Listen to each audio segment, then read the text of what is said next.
Study IQ IAS, आपका selection हमारा mission. Jaigarh fort, treasure and Indira Gandhi. Study IQ में आपका स्वागत है। मेरा नाम है आदेश सिंह। दोस्तों, राजस्थान भारत का नॉर्थ वेस्टर्न स्टेट है। ये एरिया वाइज इंडिया का बिगेस्ट स्टेट है, जो आजादी के पहले ब्रिटिश, राजपूत्स और मुगल्स के शासन और लड़ाइयों से होकर गुजरा है। जब राज किया तो राजाओं ने इस रीजन में अपने रहने और ठाट बाट और ऐशो आराम के लिए सैकड़ों महल और युद्ध के लिए फोर्ट्स बनवाए। इन धरोहरों में से कई खत्म हो गए, पर कुछ अब भी बाकी हैं। आज हम ऐसे ही एक फोर्ट के बारे में बात करेंगे, जिसका नाम है जयगढ़ फोर्ट। इस फोर्ट से दोस्तों 300 साल का इतिहास जुड़ा है। यह फोर्ट इंडियन हिस्ट्री में एक सिग्निफिकेंट रोल प्ले करता है, जिसमें राजपूत किंगडम से लेकर इंडियन मॉडर्न हिस्ट्री तक का पीरियड शामिल है। जयगढ़ फोर्ट में हुए कुछ हिस्टोरिकली इंपॉर्टेंट और पॉलिटिकली कंट्रोवर्शियल इवेंट्स आज भी इस फोर्ट को जहन में ताजा रखते हैं। आइए सबसे पहले जानते हैं कुछ basic facts about Jaigarh fort. Jaigarh fort. Jaigarh fort राजा सवाई जयसिंह II ने 1726 में आमेर या अंबेर के किले से थोड़ी दूरी पर बनवाया था। यदि डिस्टेंस की बात करें तो जयपुर शहर से इस किले की दूरी करीब 15 किलोमीटर है। कहा जाता है कि जयसिंह ने यह फोर्ट आमेर के किले और नाहरगढ़ किले की रक्षा के लिए बनवाया था। राजस्थान में अरावली माउंटेन रेंज में स्थित एक हिल पर बनाया गया यह फोर्ट आमेर फोर्ट से 400 मीटर ऊंची पहाड़ी पर सिचुएटेड है, जिससे यहां से दूर तक एक पैनोरामिक व्यू मिलता है। दोस्तों, राजपूत्स के एक क्लैन कछवाहाज ने 10th सेंचुरी में आमेर में अपना एम्पायर स्टैब्लिश किया था। उससे पहले तक आमेर को ढूंढार कहा जाता था। फोर्ट की कई खासियत हैं, जिनमें से एक है इसकी जयवाण कैनन। कहा जाता है कि जयवाण कैनन दुनिया की ऑन द व्हील सबसे बड़ी कैनन है, जिससे केवल एक टेस्ट फायर किया था और तालाब बन गया था। उसके बाद से वो कभी नहीं चलाई गई। ये कैनन अब भी जयगढ़ फोर्ट में रखी हुई है।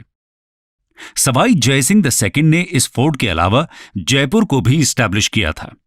जयपुर और इस फोर्ट के अलावा जंतर मंतर को भी जयसिंह II ने ही बनवाया था। लेकिन दोस्तों, इस फोर्ट की हिस्ट्री में लेट 20th सेंचुरी और सेंट्रल गवर्नमेंट द्वारा लगाई गई नेशनल इमरजेंसी के कुछ इवेंट्स बड़े इंपॉर्टेंट हैं। इस फोर्ट से जुड़ी कई कहानियां भी हैं, कई अफवाहें भी और कई वास्तविकताएं भी। उनमें से एक कहानी यह है कि मानसिंह I ने अफगानिस्तान से लुटकर लाए एक खजाने को आमेर के किले में छिपा दिया था। चलिए जानते हैं इस कहानी के बारे में। The treasure at Jaigarh. दोस्तों, आमेर का किला और जयगढ़ फोर्ट आपस में कई कारणों से जुड़े हुए हैं। एक बड़ा ही स्वाभाविक कारण तो यह है कि वो जयपुर रॉयल फैमिली के ही फोर्ट्स हैं, पर कुछ इंसिडेंट्स ऐसे भी हैं जिससे आमेर फोर्ट और जयगढ़ फोर्ट की कहानियां हमेशा के लिए जुड़ी हुई हैं। कहानी शुरू होती है लेट 16th सेंचुरी में, जब जयपुर के राजा मानसिंह I की बहन जोधाबाई को अकबर ने देखा।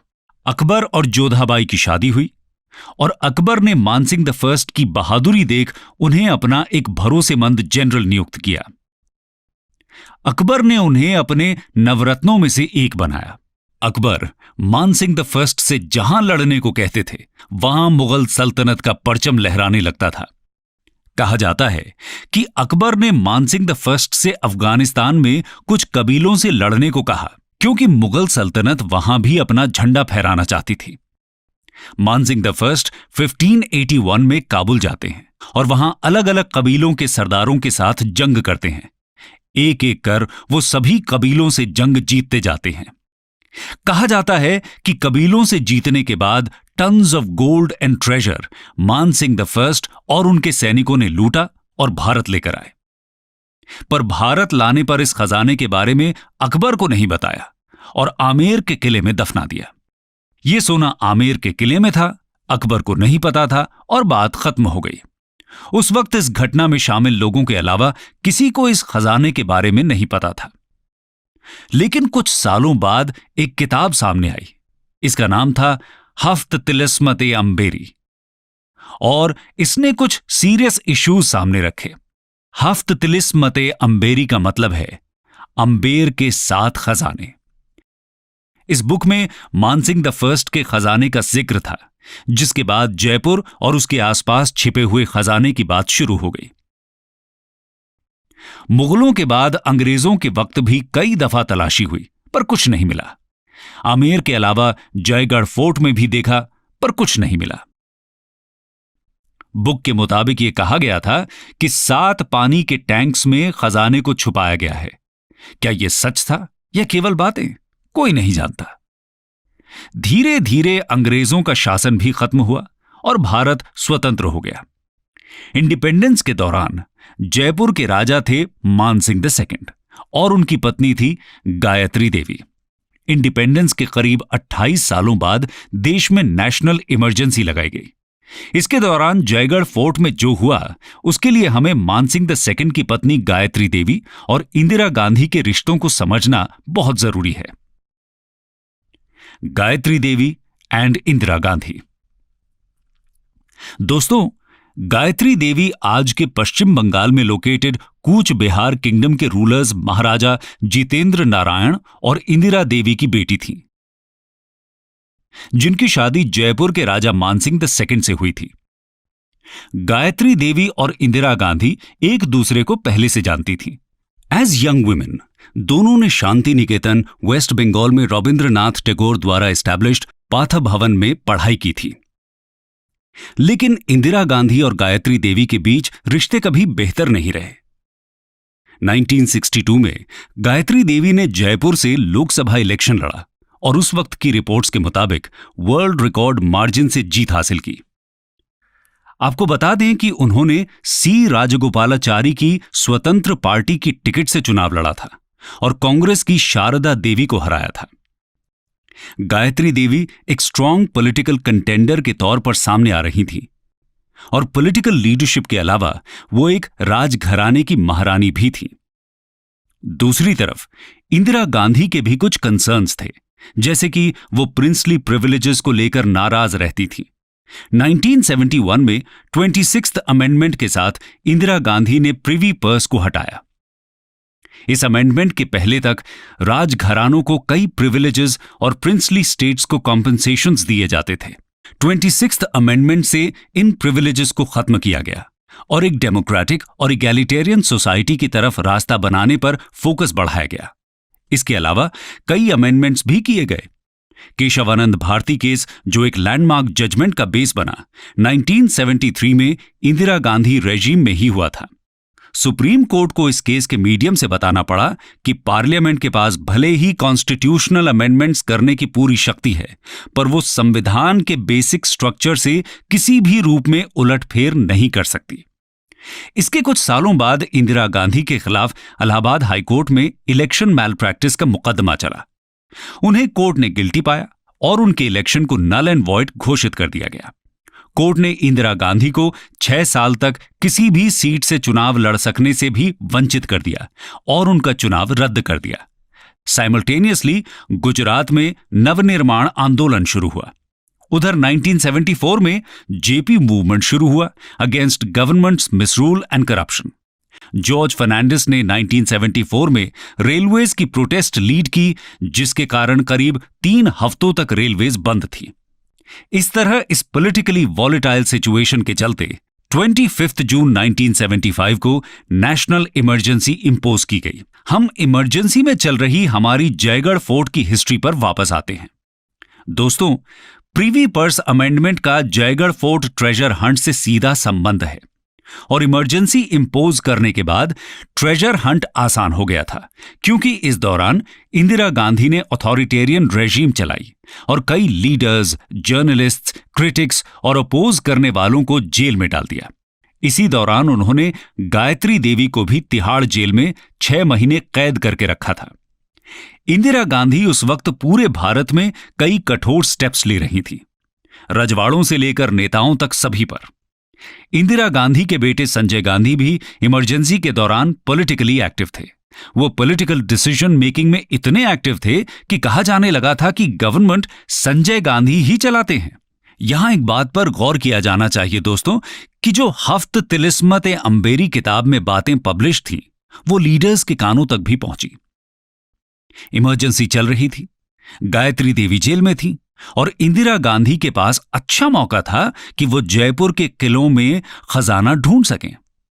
तो आइए जानते हैं इस ट्रेजर हंट के बारे में। Treasure hunt at Jaigarh. 10 June 1976 emergency के करीब एक साल बाद जयगढ़ फोर्ट में इनकम टैक्स, पुलिस और आर्मी की टीम्स पहुंचती हैं। इन सभी टीम्स ने खुदाई कर खजाना ढूंढना शुरू किया। दोस्तों, लेकिन एक सवाल यह था कि खजाना तो आमेर फोर्ट में था, तो जयगढ़ फोर्ट में क्यों खुदाई शुरू की? इसके पीछे का तर्क यह था कि 1592 में बना आमेर फोर्ट और 1726 में बना जयगढ़ फोर्ट एक सुरंग से जुड़ता था। यह बात सामने आई तो कहा जाने लगा कि तलाशी तो जयगढ़ फोर्ट की ही हो रही है, पर रियलिटी में आमेर फोर्ट में खजाना ढूंढा जा रहा है। दोस्तों, जयगढ़ फोर्ट को तहस नहस कर दिया गया था और रिपोर्ट्स के मुताबिक कर्फ्यू का माहौल तो था ही। किले के आसपास दूर तक आम इंसान के आने जाने पर पाबंदी थी। ये बातें, खजाने की मात्रा से जुड़ी कहानियां कुछ दिनों तक लोकल ही रहीं, क्योंकि इमरजेंसी में मीडिया, इंफॉर्मेशन फ्लो एटसेट्रा पर पाबंदियां थीं। लेकिन धीरे धीरे खजाने की बातें भारत और फिर दुनिया में फैली। पहले दिल्ली और फिर जुल्फिकार अली भुट्टो पाकिस्तानी पीएम तक पहुंची। जुल्फिकार अली भुट्टो ने 11 अगस्त 1976 को इंदिरा गांधी को लेटर लिखकर कहा कि उन्हें पता चला है कि जयगढ़ फोर्ट में खजाना ढूंढा जा रहा है। यदि यह खजाना मिलता है तो पाकिस्तान को उसका हिस्सा दिया जाना चाहिए। अब सवाल उठ सकता है कि स्वतंत्र भारत में यदि खजाना मिलता भी है तो उस पर पाकिस्तान का हक क्यों? भुट्टो ने कहा कि जब इंडिया पाकिस्तान बंटवारा हुआ था तब इस खजाने की कोई जानकारी नहीं थी और 1947 के एक समझौते के मुताबिक फ्यूचर में यदि 1947 से पहले से मौजूद किसी चीज का पता चलता है तो उस पर पाकिस्तान का हक होगा, क्योंकि पहले दोनों देश एक थे। दोस्तों, यह लेटर रिपोर्टेडली पाकिस्तान की तरफ से लीक हो गया। पर क्या इंदिरा गांधी को खजाना कभी मिला? आइए जानते हैं नेक्स्ट सेक्शन में। Did Indira Gandhi find the treasure? दोस्तों, जुल्फिकार अली भुट्टो के लेटर के बाद ग्लोबली हल्ला मचा कि भारत में कोई खजाना है जिसे ढूंढने के लिए कर्फ्यू लगाया गया है और इंडियन गवर्नमेंट अपने रिसोर्सेज यूज कर इसे ढूंढ रही है। इंदिरा गांधी ने लेटर का जवाब तुरंत नहीं दिया। नवंबर 1976 में इंदिरा गांधी ने ऑर्डर दिया कि सर्च ऑपरेशन अब बंद कर दिए जाएं। इसी दौरान जुल्फिकार अली भुट्टो को लेटर के जवाब में इंदिरा गांधी ने लिखा कि लीगल टीम से बातचीत के बाद यह कंक्लूजन निकाला गया है कि पाकिस्तान का किसी खजाने पर कोई हक नहीं बनता है। हालांकि उन्होंने यह भी कहा कि कोई खजाना नहीं मिला है और जब खजाना है ही नहीं तो बात को खत्म किया जाए। दोस्तों, इंदिरा गांधी ने ऑफिशियली यह कहा कि जयगढ़ फोर्ट में सिर्फ 230 kilo silver and silver stuff मिला है, कोई खजाना नहीं मिला है। लेकिन जब खजाना मिला नहीं तो गया कहां? इस मैटर पर कुछ वर्किंग थियोरीज हैं, हालांकि इनके एविडेंसेस नहीं है। आइए जानते हैं पॉसिबल थियोरीज अबाउट ट्रेजर। खजाने को लेकर आज तक इंफॉर्मेशन डाउटफुल है। इसका कारण यह है कि जब इंदिरा गांधी ने कहा कि खजाने की खोज बंद कर दी जाए, उसके एक दिन बाद जयपुर दिल्ली हाईवे बंद कर दिया गया और कहा जाता है कि उस पर केवल मिलिट्री के ट्रक्स दिखे। इसके अलावा आज तक सरकार ने इसके जवाब में कुछ नहीं कहा है। दोस्तों, इस तरह के कॉन्वल्यूटेड और भ्रमित करने वाले स्टेप्स के बाद कुछ कहानियां सामने आई हैं जिनका कोई एविडेंस नहीं है। एक कहानी यह थी कि उस किले से बहुत बड़ा खजाना मिला था जिसे ट्रक्स में भरकर दिल्ली ले जाया गया। किसी को भनक न लगे इसलिए रोड ब्लॉक किए गए। जब सवाल उठा कि खजाना गया कहां, तो दूसरी कहानी यह थी कि दिल्ली एयरपोर्ट से 2 एयरप्लेन्स में भरकर खजाने को स्विट्जरलैंड ले जाया गया था। कौन से एयरप्लेन थे, कहां खड़े थे और क्यों खड़े थे, इस पर रिलायबल इंफॉर्मेशन मौजूद नहीं है। दोस्तों, एक बात यह भी है कि यदि खजाना सही में नहीं मिला तो मानसिंह द फर्स्ट का खजाना गया कहां? तो कहा जाता है कि जयसिंह द सेकंड ने खजाना ढूंढा था और उसका एक बहुत बड़ा हिस्सा जयपुर शहर को बसाने और बनाने में खर्च कर दिया गया था। लेकिन सच क्या है, यह किसी को नहीं पता। कंक्लूजन दोस्तों, गायत्री देवी जब जेल से बाहर आईं तो उन्होंने भी खजाने के बारे में कुछ नहीं कहा। लेकिन पाकिस्तान के पीएम और इंदिरा गांधी के लेटर्स से यह समझ आता है कि खजाने पर डिस्कशंस तो हुए हैं। इस बारे में भी कुछ नहीं पता कि जयपुर दिल्ली हाईवे क्यों बंद था और वहां संजय गांधी, मिलिट्री, पुलिस और कर्फ्यू क्यों था। ऐसा क्या हुआ था कि 5 महीनों तक खोजबीन चलती रही? इन सवालों के जवाब अब तक नहीं मिले हैं। स्टडी IQ IAS, आपका सिलेक्शन हमारा मिशन।